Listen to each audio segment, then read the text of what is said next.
A word of grace for the PNP community. Hey family, I want to tell you something about grace that might sound impossible. Here's what I've learned.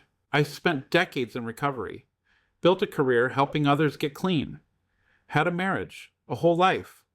Then everything fell apart. Divorce, loss, pain I couldn't handle. I found myself back in old patterns I thought were behind me forever. I tried everything I knew. Willpower, clinical knowledge, all my professional training. Nothing worked this time. I felt like such a failure.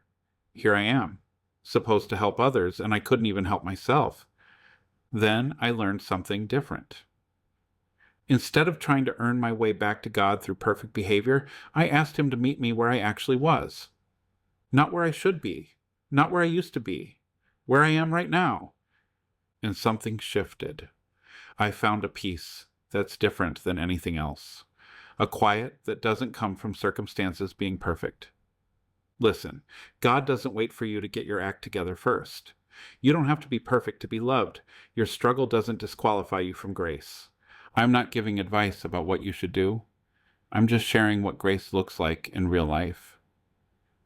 You matter, right now, just as you are. What I want you to know, the shame you're carrying, that voice that says you're too far gone, too broken, too much of a mess, that voice is lying. I know it feels true. I know it sounds like your own thoughts, but it's not. The real truth is simpler. You were made for love. You were made to be whole. The brokenness is not your identity. I'm not saying everything is fine. I'm not saying there aren't consequences or pain or real problems to face. I'm saying underneath all of that, underneath the chaos and the hurt and the things you wish you could undo, there's something that was never damaged. Your core worth, your belovedness, that part of you that belongs to God. The struggle doesn't erase that. The mistakes don't cancel that. Nothing you've done or failed to do can touch that. When you're ready, and only when you're ready, there's a different way to look at all this. Instead of seeing yourself as someone who keeps failing at life, maybe you're someone who keeps trying to find a way through pain.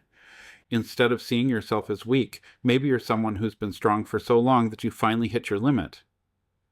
Instead of seeing yourself as lost, maybe you're someone who just needs to remember you are never actually alone. The quiet is real. The peace is possible. You matter more than you know. I can't tell you what your path looks like. Only you and God know that. But I can tell you this. You don't have to figure it all out today. Just today. Just this moment. Just right now, you're held. The patterns that run our lives. Here's something nobody talks about. The same situation keeps happening to you over and over. Different people, different places. But the same dynamic. The same pain.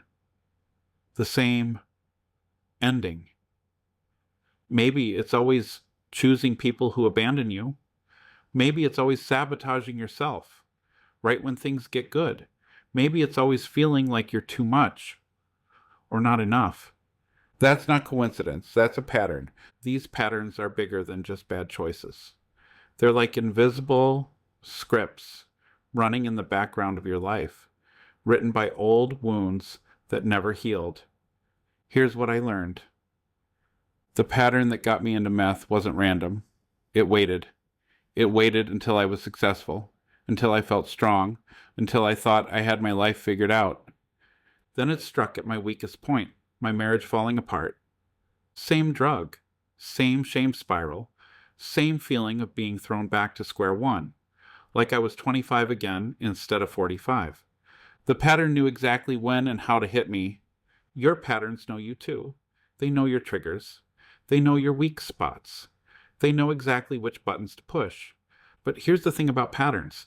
Once you start seeing them, they lose some of their power. When I realized I wasn't just relapsing randomly, but that something deeper was playing out, something that went back generations in my family, everything changed. I stopped fighting the symptoms and started looking at the source. Your addiction isn't just about the drug. Your relationship chaos isn't just about bad luck. Your self-destruction isn't just about weak willpower. There's something deeper running the show, and that something can be recognized, named, and eventually changed. You're not crazy. You're not weak. You're just caught in a pattern that's bigger than you realize, and patterns can be broken. Practical steps you can take today. You don't have to wait until you're ready to start changing. Here are small things that create big shifts. Start your day differently. Instead of checking your phone first thing, spend 30 seconds asking, what do I actually need today? Not what you want, what you need. Change one response pattern. Pick one person who always gets a reaction out of you. Next time they text, wait 10 minutes before responding. Watch what happens to your anxiety when you're not instantly available. Practice the pause. Before any hookup, drug purchase, or major decision, ask, am I doing this because I feel good or because I feel bad? Both answers are okay. Just notice. End your day with truth. Before sleep, ask yourself, what was real today? Not what was dramatic or intense, what was actually real. Signs you're ready for change, even if you don't feel ready. You're tired of your own stories. The drama that used to feel exciting now just exhausts you. You start noticing patterns. You catch yourself thinking, here I go again. That recognition is the beginning of freedom. You want different people around you.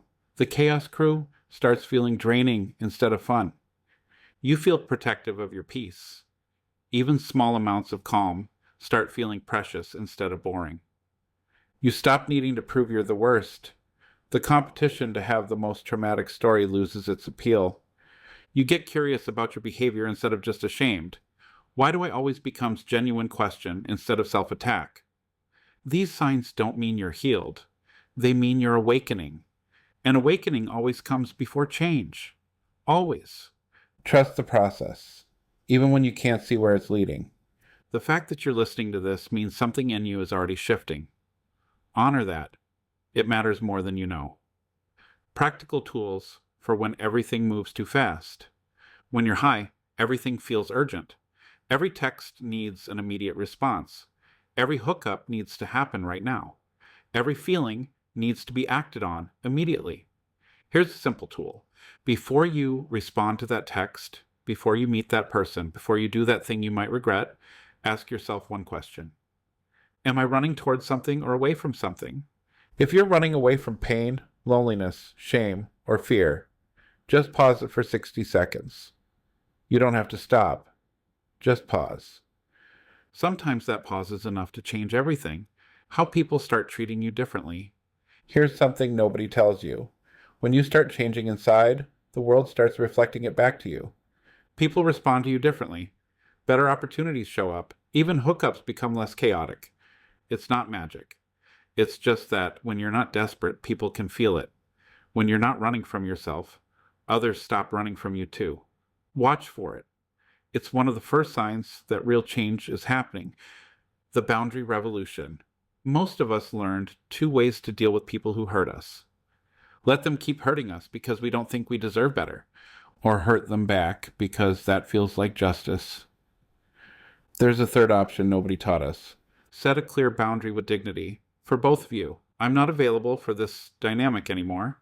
I wish you well, but we're done here. No drama, no revenge, no door left open for more abuse. This isn't being mean. This is being free. Final words. You are not alone in this. You are not too far gone. Your story isn't over. The quiet is real. The peace is possible. You matter more than you know. With hope and in truth, Robert.